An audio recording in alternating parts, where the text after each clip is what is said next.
The flickering crimson light of the emergency beacons cast long, dancing shadows across the scarred bulkhead of the debriefing chamber. For Dr. Marcus Thorne, astrophysicist, the strobing light was a cruel mirror to the fractured data streams, still replaying behind his eyelids, the ghosts of Xylos. The mission, a supposed reconnaissance of precursor ruins, had devolved into a chaotic retreat, leaving behind unanswered questions and a bitter taste of failure that settled like ash in his already melancholic soul. His fingers, stained with the faint, metallic tang of damaged console plating, traced the jagged edges of a holographic star map, its displayed sectors blinking with uncertainty.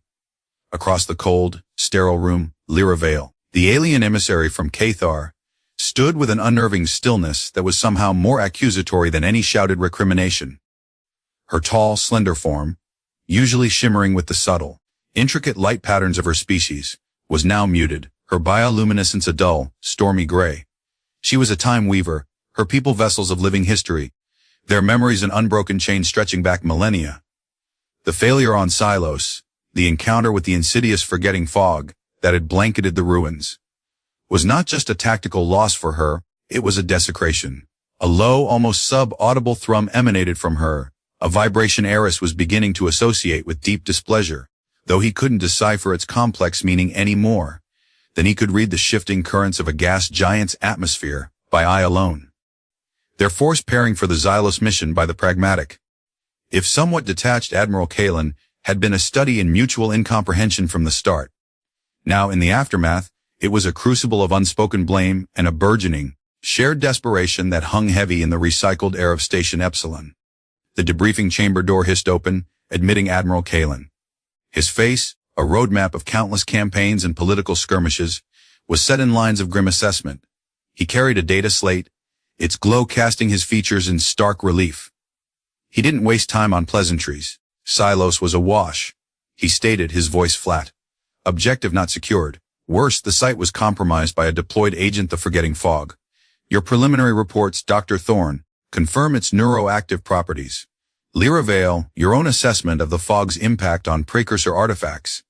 Lyra inclined her head, a slow, deliberate movement. Her voice, when she spoke, was like wind chimes in a distant storm, melodic yet edged with an alien resonance. The fog, it does not merely obscure, Admiral. It unravels. It severs the strands of what was. The resonance of the precursor tech, the echoes of their presence. They were silenced, blanketed. For my people, this is anathema. A faint shimmer of iridescent blue pulsed briefly across her collarbones. A fleeting signal Eris was beginning to register as heightened concern, though its precise nuance was lost on him. Eris pushed a hand through his already disheveled dark hair. Sensor readings were chaotic, Admiral. The fog generates a unique dampening field, scrambles anything above basic optical. We detected localized memory degradation in the brief exposure our survey drones had. Short-term but potent. The long-term effects on organic beings, especially those with specialized memory functions. He glanced at Lyra, air unknown and deeply concerning. His own memories of the mission were hazy at the edges, a disquieting sensation. He remembered the creeping dread as their instruments failed, the chilling silence from the heart of the ruins, a silence where history should have sung. Kalen nodded, his gaze sharp. The fog is a targeted neurological weapon, that much is clear, and its deployment on Xylos was no accident. He tapped his data slate. We've just received a priority alert from Sector Gamma 7. A Concordia deep space probe picked up unusual energy signatures near the Xylos system ship movements consistent with the Kronos cartel. Eris felt a cold knot tighten in his stomach. The Kronos cartel, a shadowy syndicate whispered to manipulate galactic events, from market crashes to minor wars, all for profit. They were phantoms, their influence pervasive but their methods unseen. The cartel. What interest would they have in precursor ruins or a weapon like the fog?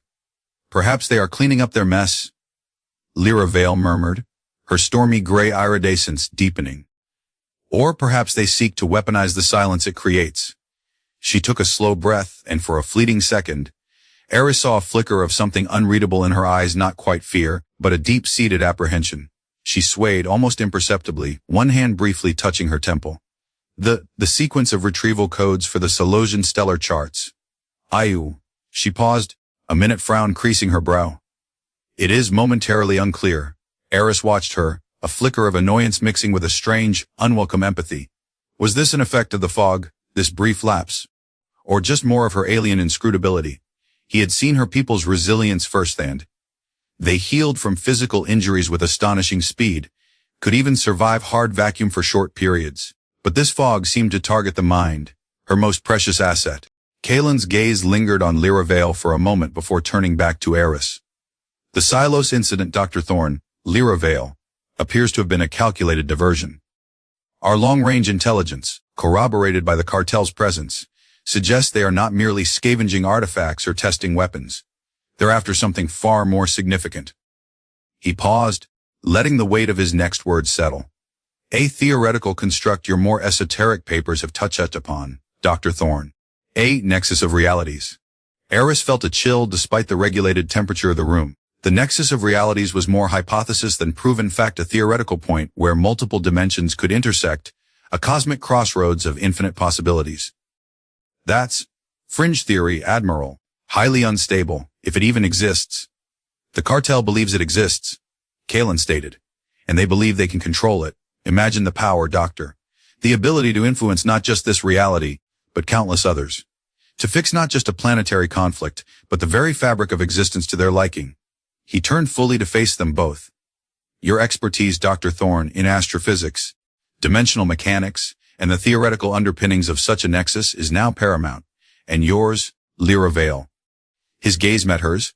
Your people's unique connection to temporal mechanics, your understanding of precursor technologies that might manipulate such energies, and critically, the ancient language you command, a language our linguists believe is key to interacting with precursor control systems, makes you indispensable. A heavy silence filled the room. Eris felt a surge of resistance. Admiral, with all due respect, my recent collaboration with Lyra Vale on Xylos was challenging. Our methodologies are fundamentally different. Lyra Vale's bioluminescence flared, a brief, sharp pulse of violet. Challenging, Doctor. Your reliance on instruments that failed, your dismissal of intuitive input rooted in millennia of direct experiential knowledge, was limiting.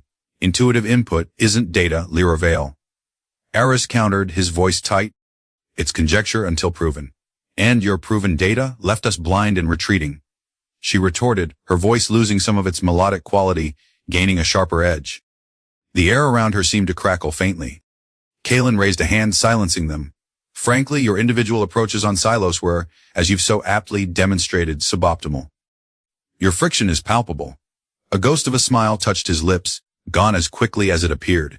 However, our analysts believe that this very friction, this collision of perspectives, might be precisely what's needed. Perhaps your combined, if conflicting, viewpoints will yield a result where singular approaches have failed. Or, his smile returned, colder this time, you'll both fail spectacularly, and I'll know not to try this experiment again. Consider this your only chance to redeem the Xylos failure, and more importantly, to stop something potentially galaxy-altering. He gestured to the main viewport, which currently displayed a serene starfield. The Kronos cartel is ruthless.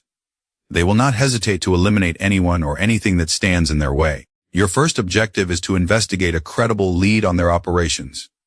A region of space known as the Whispering Veil, a sentient nebula said to hold the wisdom of ages. Reports suggest unusual cartel activity on its periphery. It's also a place where standard sensors are notoriously unreliable, Dr. Thorne. Perhaps Lyra Vale's intuitive input will prove more useful there. He stepped towards the door. You'll be assigned the scout ship Star Wanderer. She's small, fast, and equipped for a minimal crew. Just the two of you and her integrated AI, Orion.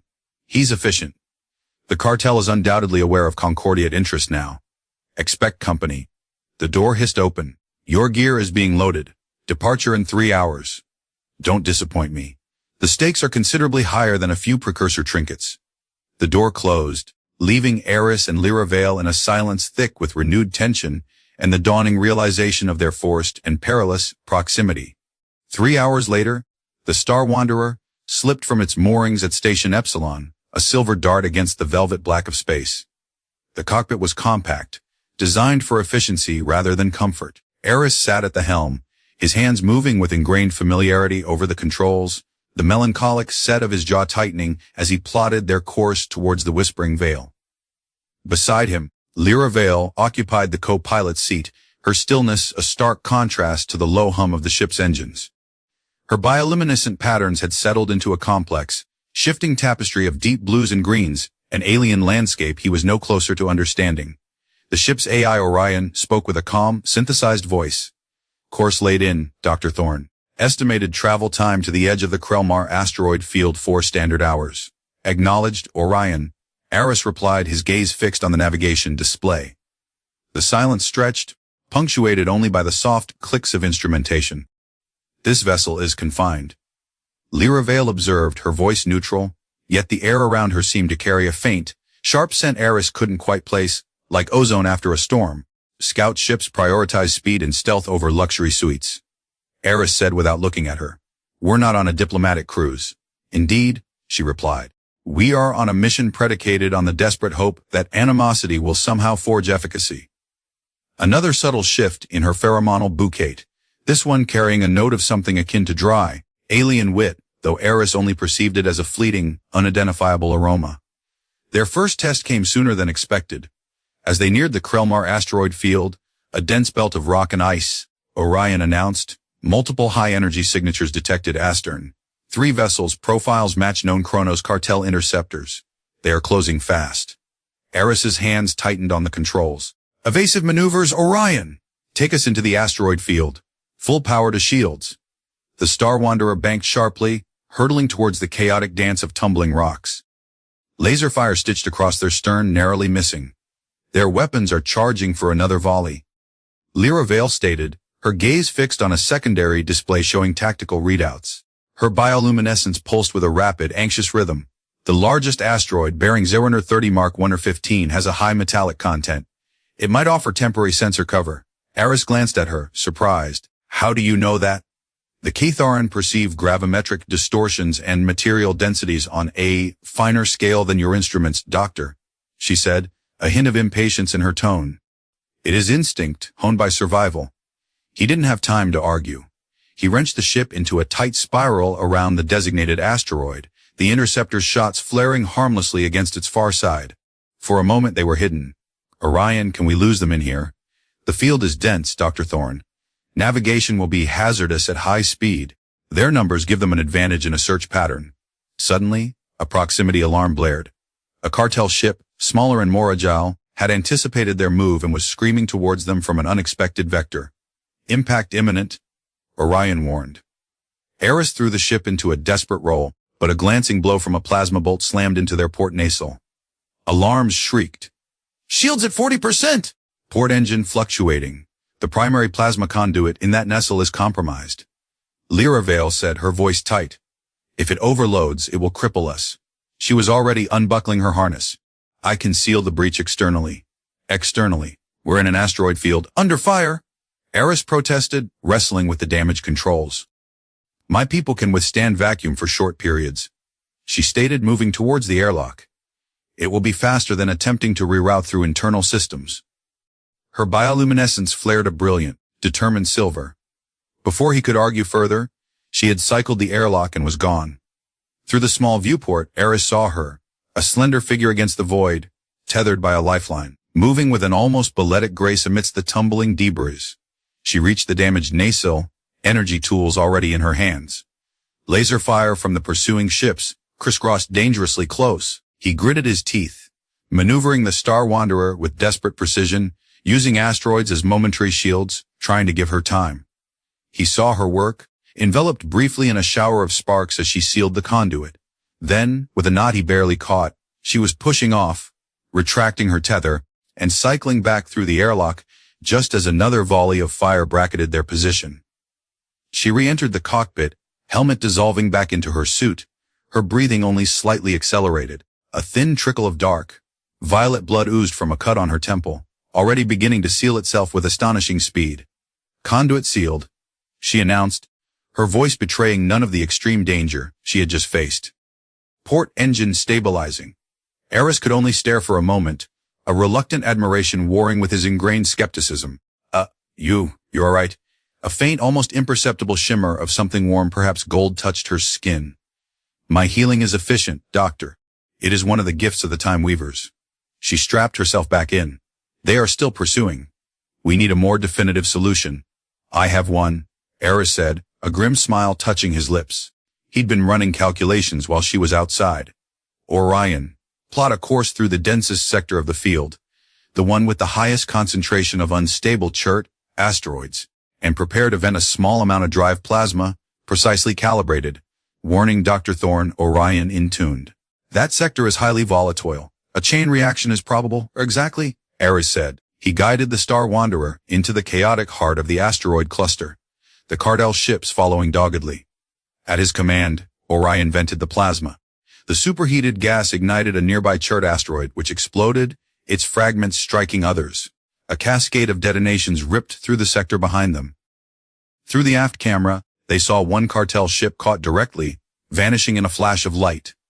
The other two broke off their pursuit, disappearing back into the relative safety of clearer space. Silence descended again, broken only by their breathing and the hum of the now stable engines. Eris let out a long, slow breath. Lyra Vale was watching him, her head tilted slightly. The light patterns on her skin were a softer, more complex blend of blues and silvers. Your solution was effective, Dr. Thorne, she conceded. If remarkably risky, sometimes, Eris said, meeting her gaze. You have to embrace the chaos. He found himself thinking of her EVA, her calm courage in the face of death. Perhaps there was more to her intuitive input than he credited. Their journey continued, the silence between them less hostile, more thoughtful. Their next challenge arrived subtly, insidiously. They were navigating a sparse nebula, a precursor to the much larger Whispering Veil, when Orion reported, anomalous gas cloud detected ahead, composition unknown, but it matches certain markers from the Xylos incident. The forgetting fog. Can we go around it? Eris asked, his stomach clenching. It's too diffuse, Doctor, and directly in our path to the Veil's core access point, Orion replied. Attempting to circumnavigate would add days to our journey and expend considerable fuel. Lyra Vale's bioluminescence dimmed to a troubled lavender. We must pass through it. But we must be prepared. The fog it seeks to unmoor the mind. Shields at maximum. Eris ordered. Orion, engage all atmospheric filters. Lyra, are there any Catharan techniques for resisting this? Focus, she said, her eyes closing briefly. Anchor your thoughts to what is most vital. For my people, it is the continuum of our history, the unbroken chain of memory. For you find your own anchor, Doctor. They entered the fog.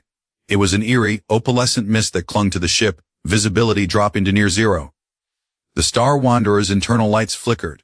A strange pressure built in Eris's head, a creeping confusion. He tried to focus on their coordinates, on the image of the Whispering Veil, but thoughts slipped away like water. He glanced at Lyra Vale. Her eyes were wide, her usually vibrant skin patterns dull and chaotic. She was trembling. Lyra, he asked, his own voice sounding distant. She didn't respond, her gaze unfocused. A small cry escaped her lips, a sound of pure distress. The archives, the first spoken words, they are fading. Her hand went to her temple, where the cut had been. The rapid healing he'd witnessed earlier seemed to have stalled. The faint line of the injury was still visible, a stark violet against her pale skin. She gasped, my name. Panic, cold and sharp, cut through Eris's own mental haze. Her memories, her very identity, were under assault. He reached out, unthinking, and grasped her arm. Focus on me. My name is Eris. Eris Thorne. We're on the Star Wanderer. We're going to the Whispering Veil. He spoke slowly, clearly, trying to pierce the mental miasma. Her eyes slowly focused on his. Eris Thorne. She whispered, the name a lifeline. The stars you study, the stars. Yes, he said, relief washing over him as he saw a flicker of recognition. The stars. They are constant. Remember the stars, Lyra. He kept talking, describing constellations, nebulae, the birth and death of suns, anything to give her mind something solid to hold on to. The fog swirled around them, a silent, insidious enemy. He felt its tendrils himself, trying to pull at his thoughts, to fray the edges of his awareness, but his focus on Lyra, on protecting her, seemed to provide a strange resilience.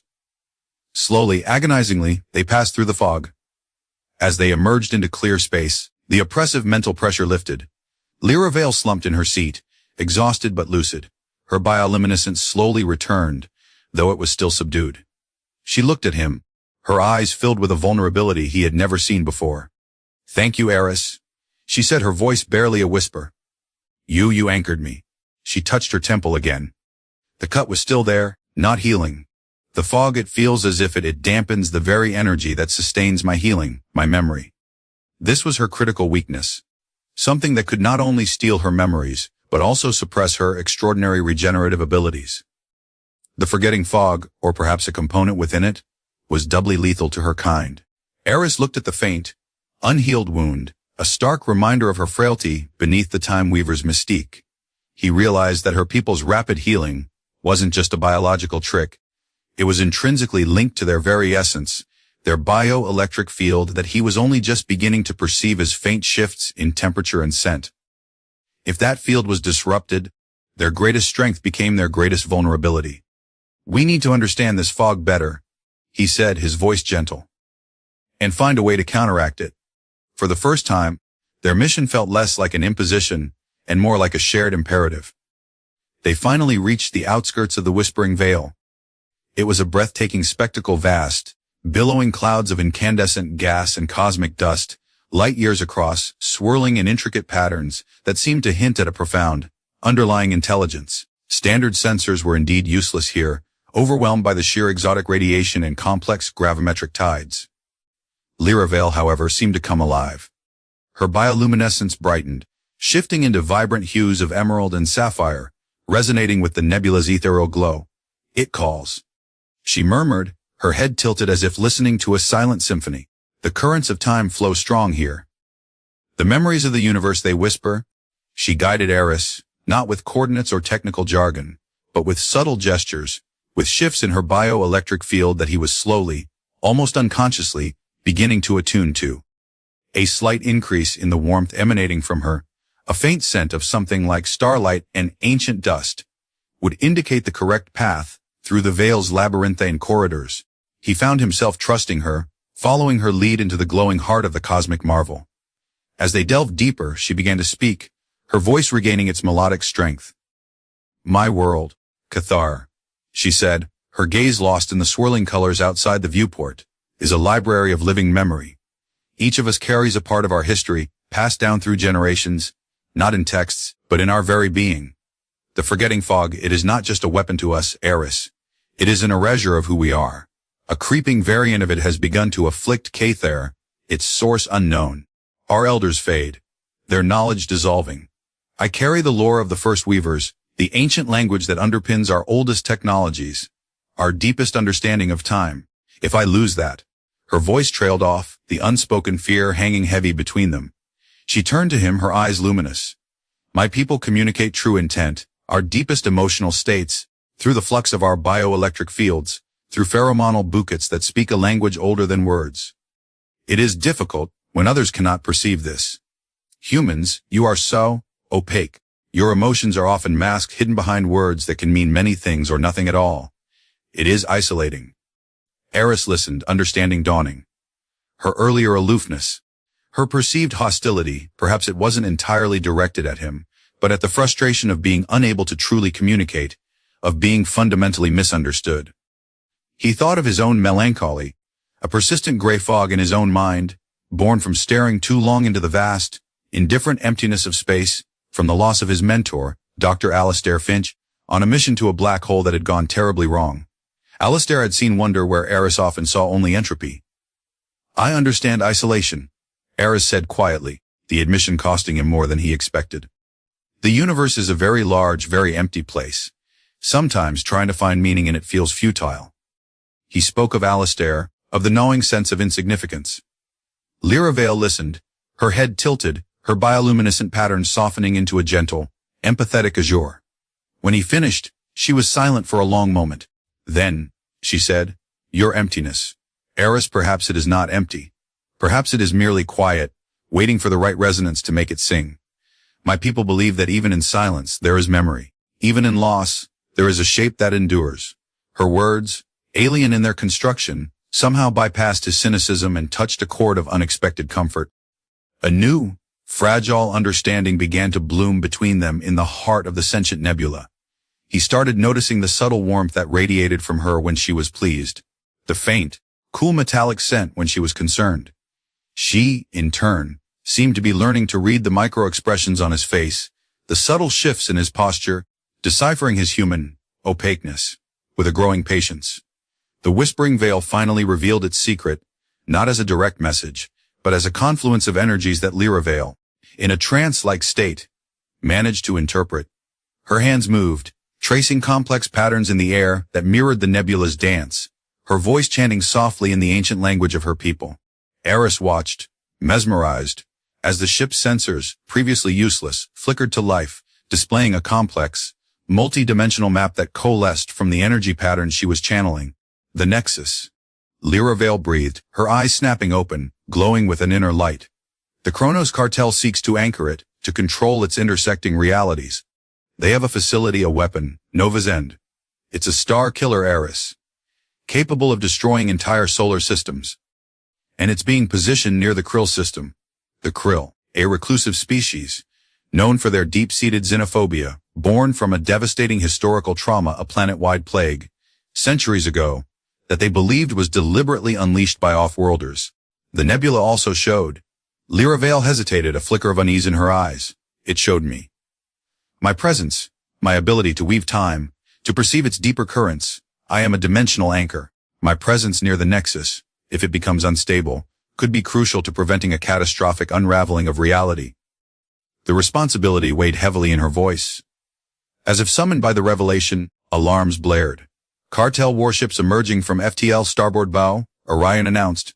They were waiting for us. They knew we'd come to the Veil, Eris said grimly. And they knew what we might find. A fierce battle erupted amidst the glowing tendrils of the nebula. Eris piloted with a newfound ferocity, his melancholic detachment burned away by the urgency of their situation. Lyra veil, her connection to the Veil still strong, anticipated the cartel's tactics, her warnings giving Eris precious seconds to evade or counter. Her ancient language, spoken in sharp, resonant bursts, seemed to interact strangely with the cartel's targeting systems, causing momentary glitches that they exploited ruthlessly. During a particularly violent exchange, a concentrated blast of onic energy tore through their shields and struck the Star Wanderer's flank. The ship bucked violently. Lyra veil cried out, a raw sound of pain that cut through Eris. He saw her clutch her side, her bioluminescence flickering wildly before dimming to a deathly pallor. The fog, they must have laced their weapons with an aerosolized, concentrated form of it, or something that mimicked its field-dampening effects. Lyra. He reached for her, his heart pounding. The wound on her side was bleeding profusely, the violet blood dark against her pale skin. Her rapid healing, which should have already been knitting the flesh, was completely inert. Her breath came in shallow gasps. The field disrupted? She managed, her voice weak. Healing gone. Desperation lent Eris a chilling clarity. He saw a cartel cruiser lining up for a killing blow. Orion, divert all non-essential power to forward deflectors. Prepare for a micro-jump, coordinates.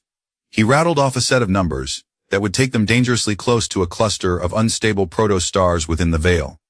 It was a wild gamble. Dr. Thorne, that maneuver carries a 90% chance of catastrophic system failure. Do it! Eris roared. He grabbed the medkit, his hands surprisingly steady as he pressed a synth flesh patch against Lyra veil's wound, trying to staunch the bleeding. It was a temporary measure, wholly inadequate for an injury that should have been healing itself. He looked into her dimming eyes, saw fear, but also a flicker of trust. The Star Wanderer leaped into the micro-jump, emerging into a chaotic inferno of stellar radiation. The cartel cruiser, following too closely, was caught in a gravimetric shear and torn apart. But the Star Wanderer was crippled, alarms screaming, systems failing. They were adrift, but alive. Eris worked frantically, rerouting power, fighting fires, his astrophysicist's knowledge of the hostile environment their only shield. Lyra veil lay beside him, conscious but terribly weak. He managed to stabilize the ship, finding a precarious orbit around a relatively calm gas giant deep within the Veil. For hours, he tended to her. The synth flesh patch was barely holding. Her skin was cold, her light almost extinguished. He talked to her, keeping her anchored, just as he had in the fog, telling her about his home world, about the sea, about the dreams he'd once had before the universe's immensity had seemed to crush them. Slowly, painstakingly, as the ambient radiation from the cartel's weapon dissipated, and as the ship's internal atmosphere scrubbed itself clean, a faint warmth began to return to her skin. A fragile blue glow, like the first hint of dawn, flickered around the edges of her wound. Her healing was restarting, but it was agonizingly slow. Eris, she whispered, her eyes fluttering open. Her hand, cold and trembling, found his. You saved me. "We save each other," he said, his voice thick with emotion. He gently brushed a strand of her silvery hair from her forehead. The faint, unique scent of her species, now tinged with something fragile and sweet, filled his senses. It was no longer alien, but achingly familiar. "The cartel Nova's end," she murmured, her strength slowly returning. "The Krill are in terrible danger." "I know," he said. "We'll warn them. We'll stop it." He looked at her, at the nascent light returning to her skin, the resilience that shone even through her pain. His melancholy, the gray fog that had clouded his life for so long, seemed to recede in the face of her luminous spirit, replaced by a fierce, protective resolve. He leaned down, and their lips met, a kiss that was both a promise and a prayer, a spark of warmth in the cold, indifferent void. It was a connection forged in fire and fear, a bond that transcended species, language, and the vast distances between stars. She responded, a soft sigh escaping her, and for a moment, her bioluminescence flared with a gentle, golden light, a silent affirmation of feelings too deep for words. When she was stronger, she taught him a phrase in her ancient language, her voice still weak but imbued with a new warmth. "Sanera," she said. "It means shared path, or journeying together toward light." Sanera. He repeated, the alien syllables feeling strangely natural on his tongue. With the Star Wanderer, barely spaceworthy, they limped out of the Whispering Veil, their destination clear the Krill system. Orion managed to repair the FTL drive enough for short, unstable jumps. They sent a priority communique ahead, detailing the threat of Nova's end and the Kronos cartel's imminent attack. The Krill response was predictably hostile. Their broadcasts were filled with suspicion and accusations. "Outsiders bring only plague and destruction," declared a harsh, grating voice identified as Elder Voron of the Krill High Council. "Your warnings are likely a trick, a prelude to another betrayal. Their historical trauma was a wall, seemingly impenetrable. We have to convince them," Eris said, watching the angry Krill transmissions. "If they don't prepare, Nova's end will annihilate them." Lyra, now mostly recovered though still bearing the faint scar from her wound, a mark of her vulnerability, and their shared ordeal, nodded. "Their first memory, the great sickness, it defines them. Perhaps if they understand that we, too, fight an enemy that seeks to erase history, to silence voices." Her own people's struggle with the forgetting fog resonated with the Krill's ancient pain. "And the ancient language I command, it may hold echoes of a time before their isolation, a shared linguistic root with their oldest myths. It could be a bridge." As they approached the Krill system, dodging patrols from their isolationist defense fleet, they saw at Nova's end. It was a terrifying monstrosity, a skeletal moon-sized station bristling with energy conduits and weapon emplacements, its central aperture already glowing with a malevolent, sun-destroying power. It was maneuvering into position, aimed directly at Krillex, the Krill homeworld. "We don't have much time," Eris stated, his voice grim. He began broadcasting on all frequencies, laying out the scientific data on Nova's end, its power output, its trajectory, the irrefutable evidence of the threat. Lyra followed, her voice weaving a careful narrative, speaking of the Kronos cartel's desire to control realities, of the forgetting fog, and then, hesitantly, she began to speak in the ancient language, not in commands but in soft, resonant phrases, words of shared ancestry and common peril, hoping to touch some long-dormant chord within the Krill. For a long time, there was only silence. Then, a single Krill scout ship, smaller and less aggressive than the others, broke from their formation and approached the Star Wanderer.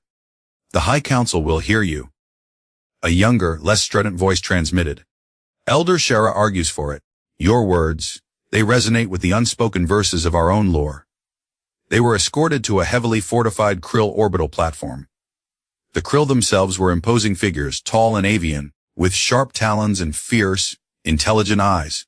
They moved with a guarded suspicion, but Elder Shara, an ancient Krill whose plumed crest was faded with age, greeted them with a cautious curiosity. Eris presented his data. Lyra spoke of her people, of the sanctity of memory, and of her role as a dimensional anchor, explaining how Nova's End's activation could destabilize the entire region, making the nexus of realities dangerously volatile. She stressed that the Kronos cartel, led in this sector by a ruthless operative named Vorlag, saw the Krill system merely as a tool, its unique dimensional properties a gateway they intended to exploit, collateral damage be damned. Slowly, painstakingly, trust began to form. The Krill, seeing the genuine desperation in their eyes, the shared threat, began to listen. Elder Shara revealed that their oldest prophecies spoke of a star-eater and a speaker of lost tongues who would come at a time of great peril. The pieces began to fit. A desperate plan was forged.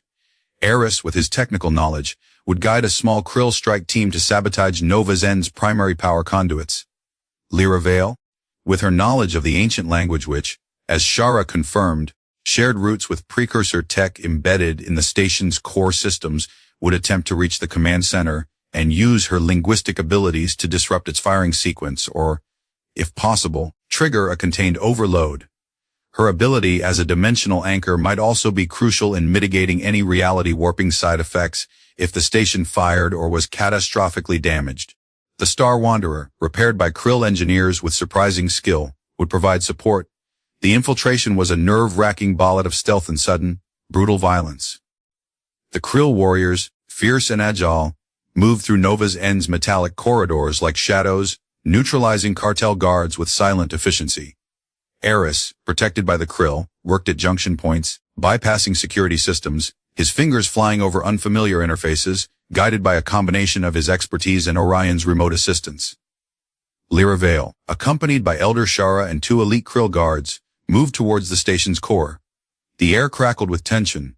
Vorlag, a hulking figure with cybernetic enhancements, and eyes that burned with cold ambition, was aware of their intrusion. His voice boomed over the station's comms. The Concordiate sends children and mystics to do its dirty work. You cannot stop the inevitable. The Nexus will be ours. Eris reached the primary power grid. Lyra, I'm in position. Creating a diversionary overload now. It won't last long, but it should draw their attention. He triggered a cascade of short circuits, alarms blaring throughout that sector of the station. Lyra Vale and her team used the confusion to breach the final security checkpoint leading to the command core. The vast chamber was dominated by a holographic display showing Krillix, targeted and vulnerable. Vorlag stood before it flanked by heavily armed guards. The speaker of lost tongues. Vorlag sneered, his gaze falling on Lyra Vale. Your little linguistic tricks won't save you here. This station answers only to overwhelming power. He gestured and his guards raised their weapons. A device on his wrist pulsed, emitting a low hum that made Lyra Vale gasp, her bioluminescence flickering erratically. It was a localized dampening field, designed to disrupt her bioelectric energy. The Krill guards engaged Vorlag's forces, a desperate firefight erupting in the command core. Elder Shara, surprisingly agile for her age, provided covering fire. Lyra Vale, fighting against the debilitating effects of the dampening field, staggered towards the central console. Nova Zen began its final firing sequence, a terrifying whine building throughout the station. Eris, she cried into her comm, her voice strained. He has a field generator. I can't fully connect. Hold on, Lyra. I'm coming. Eris, having set his charges, raced towards the command core, Orion guiding him through the labyrinthine station. Lyra Vale reached the console. Ignoring the pain, the disorienting weakness, she placed her hands upon its surface. She closed her eyes, focusing her will, drawing upon every ounce of her connection to the ancient language, to the currents of time itself. Words of power, syllables not heard for millennia, began to flow from her lips, resonating deep within the station's precursor heart. The light patterns on her skin, though muted by Vorlag's device, pulsed with a defiant rhythm. The very air around her seemed to shimmer as her dimensional anchor ability subtly fought against the building temporal stress from the station's charging weapon. Vorlag, enraged, advanced on her. Insolent worm. Just as he raised his own energy weapon, Eris burst into the chamber, blaster firing. He took down 2 of Vorlag's guards, his shots precise despite his ragged breathing. Get away from her, Vorlag. Vorlag snarled, turning his attention to Eris. The 2 men engaged in a brutal close-quarters battle, blasters clashing against cybernetic strength. Meanwhile, Lyra Vale's chant grew stronger. The ancient language, a force of pure meaning and intent, began to override Nova Zen's corrupted programming. The terrifying whine of the main weapon faltered, fluctuated. Warning lights flashed across the console. What are you doing? Vorlag bellowed, momentarily distracted from Eris. That moment was all Eris needed. He slammed the butt of his blaster into the side of Vorlag's head, sending the cartel leader staggering. Eris then tackled him, and they both crashed into a nearby console, showering sparks. Lyra Vale uttered a final, resonant syllable. A wave of pure, iridescent energy pulsed from her from the console, spreading throughout Nova's end. The station shuddered violently.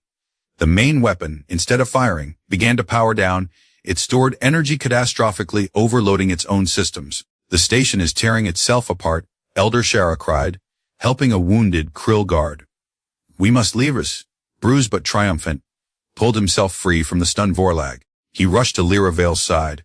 She was slumped against the console, exhausted but alive, her bioluminescence returning to a steady, albeit wary, glow now that Vorlag's dampener was offline. You did it, Lyra, he whispered, helping her up. We did it, Sonera, she corrected, a faint smile on her lips. They escaped Nova's end, with the surviving Krill warriors moments before Eris's strategically placed charges, combined with the weapon's internal overload, triggered a chain reaction. The Star Killer base didn't explode in a single, dramatic fireball, but rather tore itself apart, its systems collapsing inwards, its destructive potential imploding into a silent, contained ruin. The threat to Krillex was neutralized. Aboard a Krill medical frigate, Eris watched as a Krill healer tended to Lyra Vale's minor injuries. His own were being treated, but his gaze kept returning to her. The Krill, once so hostile, now moved around them with a quiet respect. Elder Shara approached them. The Krill people owe you an unpayable debt, she said, her voice heavy with emotion. You have not only saved our world, but you have shown us that trust is not always a prelude to betrayal. The great sickness taught us fear. You have taught us hope. She inclined her plumed head. The High Council has voted. We will open dialogue with the Galactic Concordiate, perhaps. Perhaps it is time for the Krill to rejoin the galaxy. Admiral Kalen's face appeared on the main view screen of the Krill frigate later that day. He looked from Eris to Lyra Vale, a rare expression of genuine surprise on his features. Well, Thorne, Lyra Vale, I must admit, I didn't anticipate this level of success. Spectacular, yes, but not in the way I'd envisioned. A dry chuckle. You've not only neutralized a major cartel asset, but brokered a potential alliance with the Krill. The Concordiate is impressed. His gaze softened slightly. Your friction seems to have indeed forged something remarkable. Report back to Station Epsilon when you are able. There will be commendations. As Kalen's image faded, Eris turned to Lyra Vale. She was looking out at the stars, Krillex a beautiful blue-green marble in the distance. The forgetting fog still threatens Cathar, she said softly. Our fight isn't over. No, Eris agreed, taking her hand. Its faint warmth, its unique texture felt like home. It's not, but we'll face it together. His melancholy, once a constant companion, was now a distant echo, replaced by a quiet sense of purpose, and a love that had blossomed unexpectedly across the vastness of space. A few months later, the landscape of Cathar unfolded beneath them, a world of shimmering crystal forests and glowing, history-laden cities.